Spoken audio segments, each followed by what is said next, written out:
예, 전남 여수 출신 주승용 의원입니다. 우리 그 유한옥 진술인께 좀 제가 질의하겠습니다. 우리 진술인께서는 내년도 예산 편성의 방향이 적절했다, 전반적으로 이렇게 판단하고 계시는데요.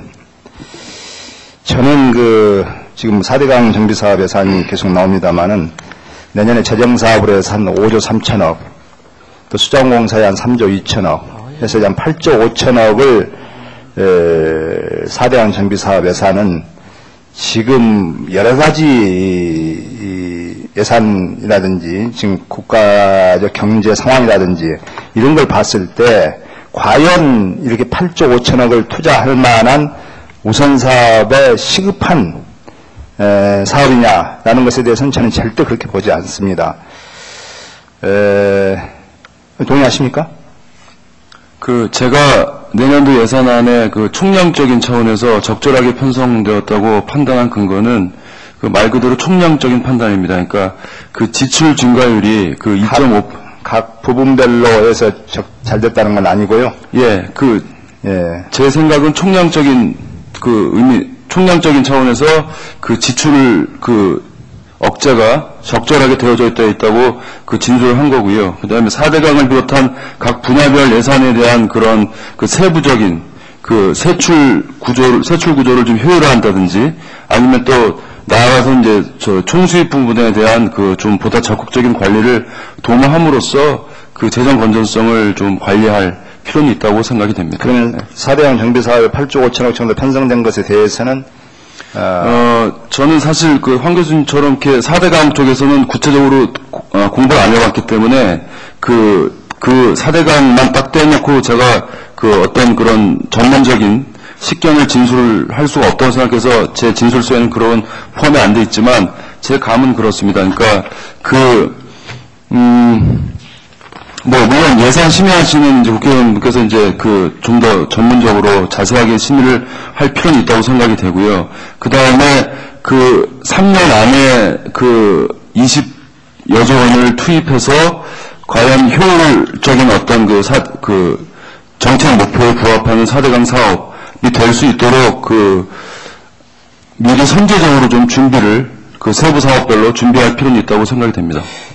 대통령이 원하는 사업이기 때문에 내년 예산에 우선적으로 편성돼야 된다. 이런 건 저는 잘못됐다고 생각합니다. 국민이 원하는 사업이 무엇인가 이것을 판단해서 각 부처에서 예산이 편성돼야 된다고 생각합니다. 경부고속철도가 얼마 들었는지 압니까? 내년 2010년도에 서울에서 부산까지 완공이 되는데요. 얼마나 사업비가 투자됐는지 아십니까? 개발연구원에서 구체적인 숫자는 잘 모르겠습니다. 19조 원이 투자가 됐는데 사업 기간이 20년 걸렸습니다. 내년까지 해서 19조 원의 사업비를 20년 걸쳐 투자한 경부고속철도가 급합니까? 22조 원을 3년에 걸쳐서 투자해야 될 4대강 정비사업이 급합니까? 저는 이건 상식적으로도 누구에게 물어봐도 다 답이 나온다고 생각합니다. 또 대통령이 원하는 사업이라고 한다면 대통령이 공약한 사업도 많습니다. 4대강 정비사업보다 더 시급한 사업.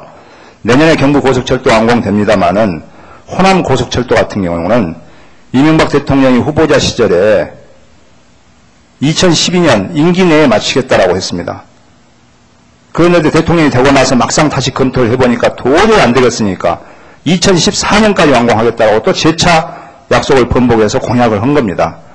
그런데도 불구하고 내년도 예산에 2,500억 정도 반영됐다고 한다면 호남고속철도 사업비가 전체 10조 원 정도의 사업비가 들어간다고 봤을 때 약 2,500억 내년에 반성했다 하면 40년 걸려서야 호남고속철도가 완공되는 그런 사업이 얼마든지 많이 있고 또 그 외에 저출산 고령화 보육예산, 교육예산, 노인복지, 장애인복지 정말 서민들을 위한 예산이 이렇게 수들이 많음에도 불구하고 이런 것은 전부 다 감액 조치하고 과연 이 4대강 정비 대통령이 관심 갖고 있다고 해서 편성하는 것, 나는 이건 절대 예산이 잘된 편성이라고 보지 않습니다. 우리 황성현 진수님께 묻겠습니다. 지금 감세 정책으로 해가지고 지방재정이 특히 어렵습니다. 시인하시죠? 알고 있습니다. 예, 지금 작년에 지방채 발행이 거의 한 6조 원을 해가지고 지금까지 16개 시도의 지방채 발행 총액이 한 12조 남짓밖에 안 되는 것이 작년 1년 동안, 금년 1년 동안에 한 5조 원 내지 6조 원 정도의 지방채가 발행된 겁니다. 과연 이런 식으로 지방채가 발행됐을 때 지방의 어려움은 급속도로 재정이 악화되리라고 생각합니다. 과거에는 이 지방채, 저는 과거에 시장 출신입니다만은 이 지방채를 시에서 발행하려고 했을 때 행자부에서 엄격한 심사를 했습니다. 가급적이면 지방채 발행을 승인을 안 해줬어요. 그런데 이명박 정부 들어와가지고는 이 지방채 발행을 많이 하도록 지금 물론 경제가 어려우니까 그동안 현안 사업이나 이런 거 추진하기 위해서 어느 정도는 또 필요하다고 봅니다. 또 지역의 어떤 지역경제 활성화라든지 일자리 창출 차원에서. 그런데 지방채 발행을 많이 하게 되면 인센티브를 준다 할 정도로 지금 추진하고 있는 것이 과연 이게 올바른 정책의 방향인가? 과연 지방이 이렇게 너도 나도 특히 민선단체장들 무리하게 사업 추진하는 거 많지 않습니까? 이런 것에서 더군다나 거기에다가 가속도를 붙여줘가지고 행안부에서 인센티브까지 준다면 자기 임기가 4년뿐이 안 되기 때문에 다음 단체장이 누가 될지 모르기 때문에 자기 있을 때 어떤 실적을 올리기 위해서 나는 이 지방채 발행을 우선 바꿔보자, 쓰고 보자라는 식으로 갈 가능성이 대단히 높다라고 봅니다. 동의하십니까? 예, 그런 측면이 있다고 생각합니다. 많습니다. 내년에 뭐 지방 소비세 신설을 한다라는데 과연 지방 소비세 신설을 해가지고 이게 감당이 될런지 과연 감세 정책으로 인해서 지방 재정 줄어든 것하고 지방 소비세 신설을 해가지고 과연 지방 재정을 보전해 줄 수 있는지 있다고 보십니까? 좀 부족할 거라고 생각합니다. 많이 부족하죠.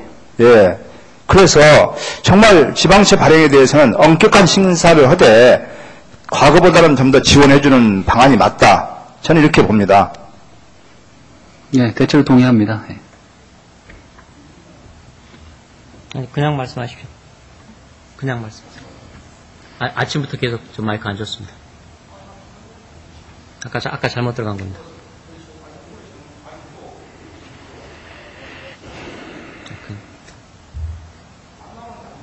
그냥 하세요.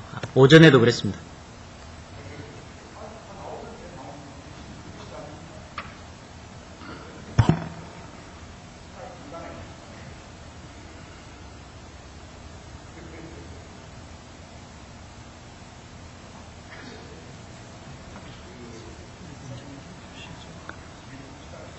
오전에도 안 드렸어요. 그죠? 그래서 그래요. 지금 뒤늦게 지금 하면. 금방은 잘못 들어간 거고요. 예, 1분만 주십시오.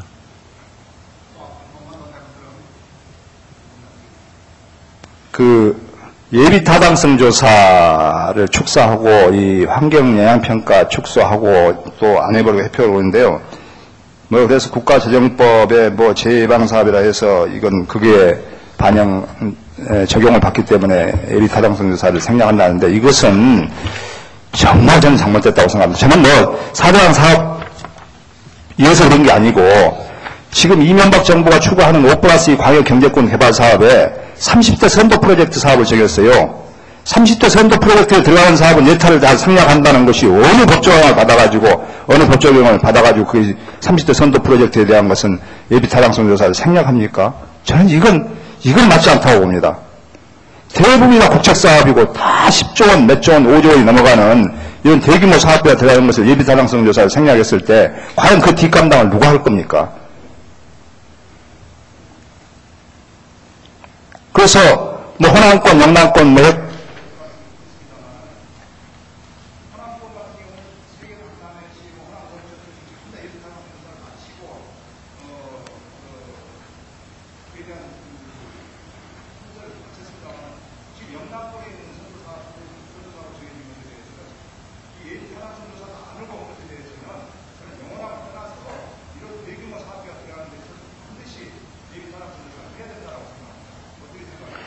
예, 이렇게 재정건전성이 문제화되고 특히나 무슨 자금 정불제하고 할수록 이 사업의 타당성을 걸러내는 예비 타당성 조사의 기능은 오히려 강화돼야 되는데 지금 최근에 좀 약화되고 있는 것이 중요한 문제라고 생각합니다. 예.